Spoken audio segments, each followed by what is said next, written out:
ស្ដីបងប្អូនសិស្សានុសិស្សនិងអ្នកសិក្សាទាំងអស់ក្នុងវីដេអូនេះយើងសិក្សាមេរៀនសិលធម៌ពលរដ្ឋវិទ្យាថ្នាក់ទី10ជំពូកទី3ការចូលរួមអភិវឌ្ឍសហគមន៍មេរៀនទី1នីតិរដ្ឋបាទភាគបញ្ចប់ចំណុចទី5អព្យាក្រឹតភាពនៃមន្ត្រីរាជការកងកម្លាំងប្រដាប់អាវុធ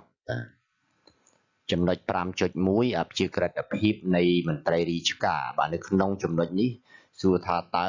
មន្ត្រីរាជការត្រូវប្រកាន់នៅជំហរអព្យាក្រឹតបែបម៉េចដែរហេតុអ្វីបានជាមន្ត្រីរាជការត្រូវប្រកាន់តួនាទីអព្យាក្រឹតបើយើងនិយាយពីមន្ត្រីរាជការគឺសំដៅទៅលើមន្ត្រីដែលបម្រើការងារឲ្យរដ្ឋបាទដូចជាគ្រូបង្រៀនបាទគ្រូពេទ្យមន្ត្រីឃុំសង្កាត់ជាដើមនិងមន្ត្រីបម្រើការងារនៅតាមក្រសួងស្ថាប័នមួយចំនួនទៀតណាដែលជាអ្នកបម្រើការងារឲ្យរដ្ឋបម្រើការងារទៅដល់ប្រជាពលរដ្ឋហើយយើងនិយាយជាលក្ខណៈទូទៅរបស់មន្ត្រីរាជការតាមពិតទៅពាក្យមន្ត្រីរាជការនេះគឺគេមានកំណត់នយោបាយមួយថាជាប្រភេទមន្ត្រីប្រភេទណាណាអញ្ចឹងមន្ត្រីរាជការគឺពួកគាត់ជាអ្នកបម្រើការងារឲ្យរដ្ឋឬក៏ជាអ្នកផ្ដល់នៅសេវាសាធារណៈទៅដល់ប្រជាជនហើយមន្ត្រីរាជការនេះគឺទទួលប្រាក់ខែពីរដ្ឋណាដែលប្រជាពលរដ្ឋឬក៏ប្រជាជនបានបង់ពន្ធជូនរដ្ឋអានឹងប្រភពចំណូលផ្សេងទៀតណាមន្ត្រីរាជការត្រូវប្រកាន់យក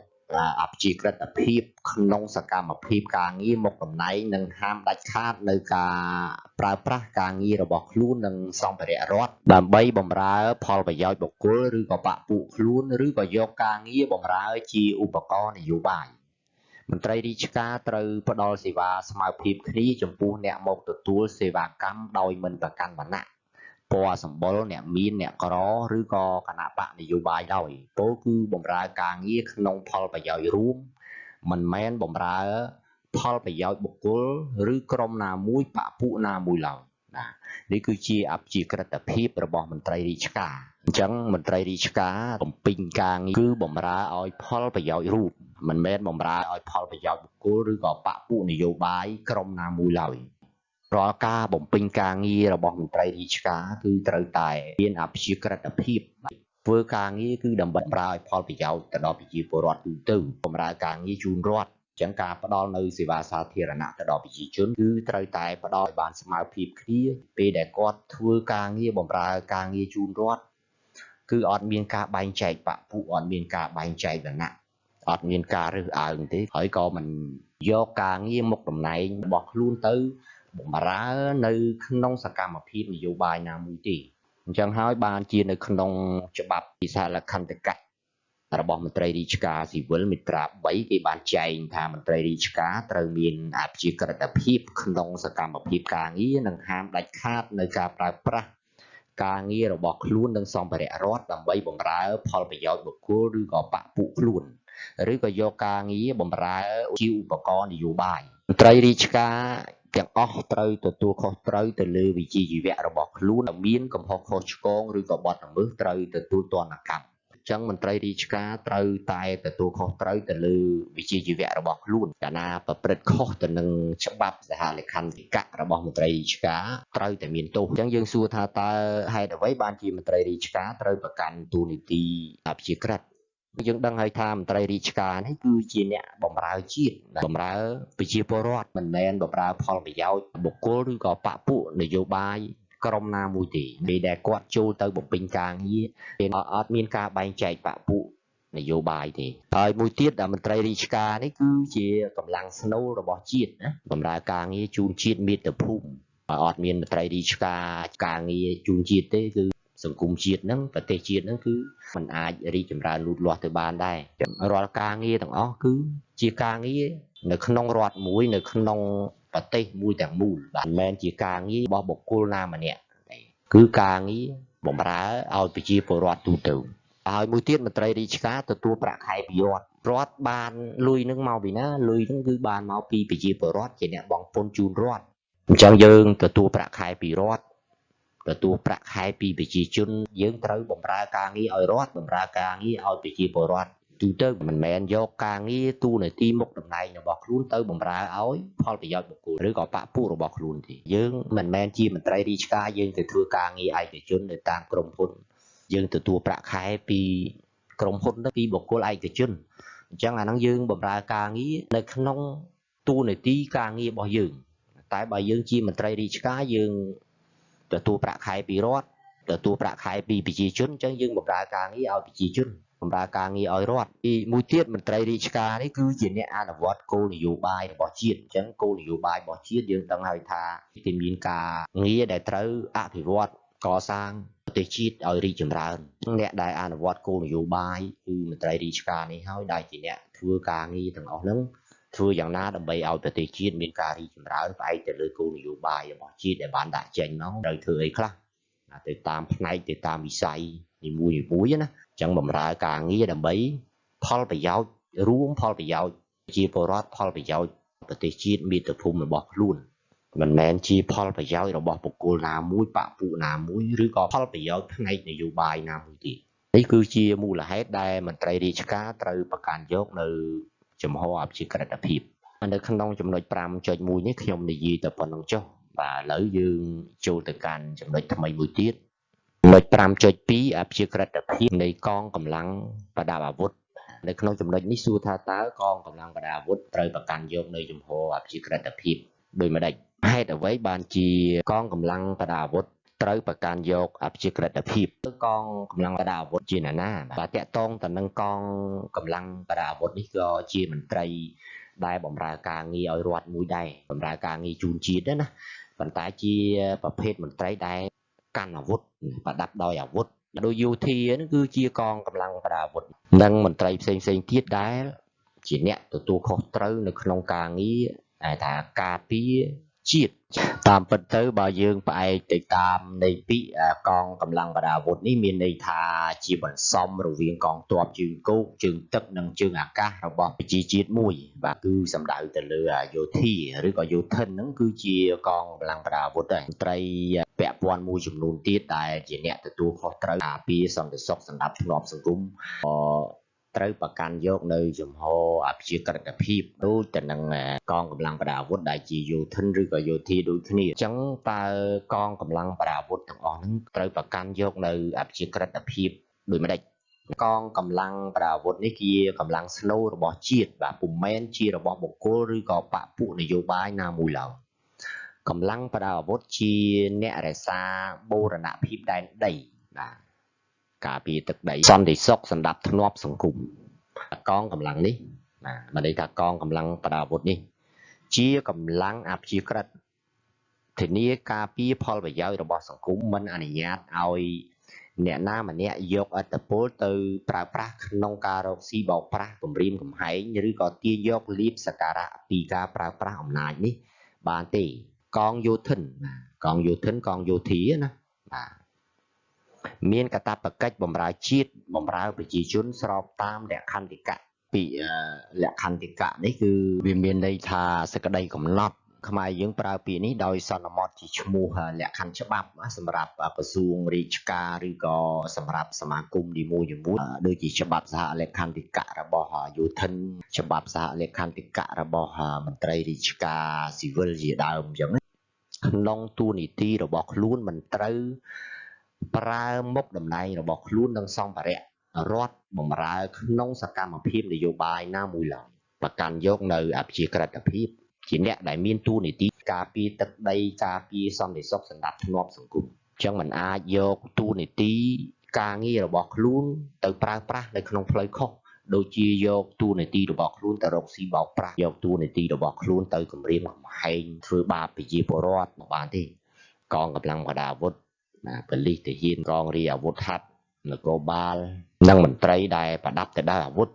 ជាអ្នកការពារជាតិមានតួនាទីជាអ្នកការពារប្រជាជនណាពេលដែលប្រជាពលរដ្ឋមានបញ្ហា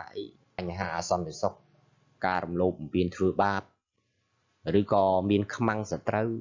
មកឈ្លានពានទឹកដីគឺកងកម្លាំងប្រដាប់អាវុធគឺជាអ្នកដែលធានាការពារមិនឲ្យមានការរំលោភបំពានធ្វើបាបទៅដល់ប្រជាពលរដ្ឋមិនឲ្យគេមករំលោភបំពានយកទឹកដីរបស់ខ្លួនទីឬក៏យកតួនាទីមុខតំណែងរបស់ខ្លួនទៅបម្រើឲ្យផលប្រយោជន៍ផ្ទាល់ខ្លួនផលប្រយោជន៍បុគ្គលឬក៏បកពួកនយោបាយណាមួយទេចា៎ឲ្យបាននៅក្នុងច្បាប់សហលក្ខន្តិកៈយោធិន មាត្រា9បានចែងថាយោធិនត្រូវមានអព្យាក្រឹតភាពក្នុងទូនីតិ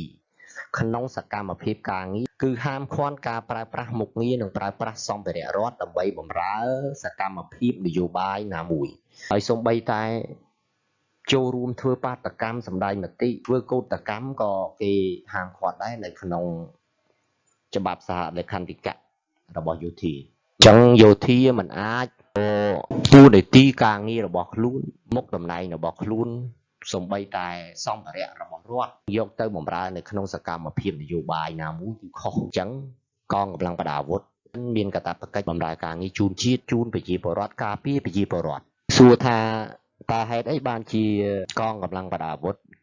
ត្រូវប្រកាន់យកអព្យាក្រឹតភាពគឺដោយសារតែទី1គឺកម្លាំងប្រដាប់អាវុធនេះគឺមានភារកិច្ចការពារបូរណភាពដែនដីការពារទឹកដីជាតិមាតុភូមិមិនឲ្យមានការរំលោភបំពានពីសត្រូវដែលឈ្លានពានទេមិនមែនបម្រើឲ្យផលប្រយោជន៍បុគ្គលរបស់ក្រុមណាមួយឬក៏បពុនយោបាយណាមួយទេគឺយើងបម្រើការងារជូនជាតិទី2កងកម្លាំងប្រដាប់អាវុធនេះគឺមិនមែនជាកម្លាំងរបស់បកណាមួយទេអញ្ចឹងរាល់ប៉ូលីសទាហានយោធានិងមន្ត្រីប្រដាប់អាវុធផ្សេងទៀតមិនមែនជាបុគ្គលិកតែបម្រើការងារឲ្យផ្នែកឯកជនឬក៏ពួកក្រុមណាមួយដែរបាទទី3ទទួលខុសត្រូវចំពោះសុវត្ថិភាពសង្គមអញ្ចឹងការពារសន្តិសុខជូនជាតិមាតុភូមិណាកាលណាមានសង្គ្រាមមានបញ្ហាអសន្តិសុខមានចោរលួចចោរប្លន់ឬក៏អំពើហិង្សាអីផ្សេងគឺកងកម្លាំងប្រដាប់អាវុធជាអ្នកដែលជួយធានាការពារសណ្ដាប់ធ្នាប់សង្គមសុវត្ថិភាពជូនប្រជាពលរដ្ឋមួយទៀតបាទក្នុងករណីកងកម្លាំងប្រដាប់អាវុធមិនមានឯករាជ្យវាធ្វើឲ្យមានភាពវឹកវរនៅក្នុងសង្គមហើយយកទូនីតិការងាររបស់ខ្លួនដើម្បីបម្រើផលប្រយោជន៍ខាងណាមួយចឹងហើយបានជាតម្រូវឲ្យកងកម្លាំងប្រដាប់អាវុធត្រូវប្រកាន់យកនៅចំហអព្យាក្រឹតនេះបើសិនជាកងកម្លាំងប្រដាប់អាវុធមិនមានចំហអព្យាក្រឹតទេ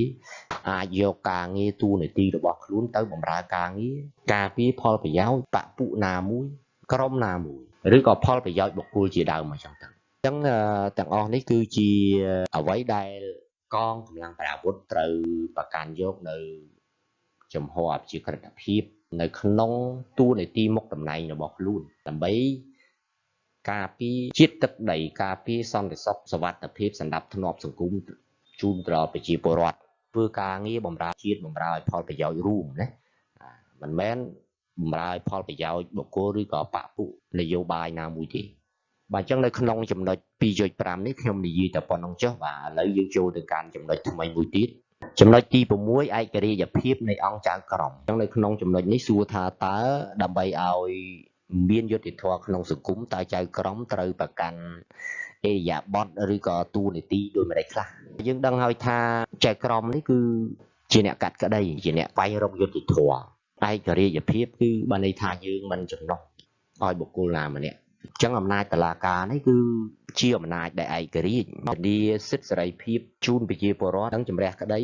ផ្ដល់យុត្តិធម៌តាមនីតិវិធីនិងច្បាប់ជាធរមានបីធានាឲ្យមានយុត្តិធម៌នៅក្នុងសង្គមចៅក្រមត្រូវតែមានឯករាជ្យភាពនៅក្នុងការកាត់ក្តីនិងគោរពច្បាប់ឲ្យបានយ៉ាងម៉ឺងម៉ាត់ឲ្យអស់ពីដួងចិត្តនិងសតិសម្បញ្ញៈរបស់ខ្លួនចឹងដើម្បីមានយុត្តិធម៌បានរាល់ការសម្រេចក្តីគឺត្រូវធ្វើឡើងដោយគ្មានការភិតភ័យបើន័យថាសម្រេចកាត់ក្តីគឺគ្មានការភ័យខ្លាចឬក៏ទទួលរងនៅការធ្វើទុកបុកម្នេញទទួលរងនៅសម្ពាធពីខាងក្រៅសម្រេចក្តីដោយឯកទៅលើឆន្ទានុសិទ្ធិរបស់ខ្លួនដោយគ្មានការភ័យខ្លាចទី2មានឯករាជ្យភាពបើមិនលំអៀងដោយសារតែសាច់ញាតិ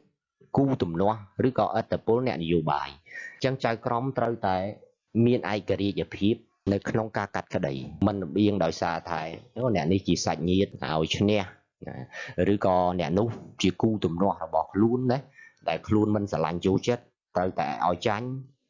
ឬក៏ដោយសារតែឥទ្ធិពលរបស់អ្នកនយោបាយណាមួយគឺយើងកាត់ក្តី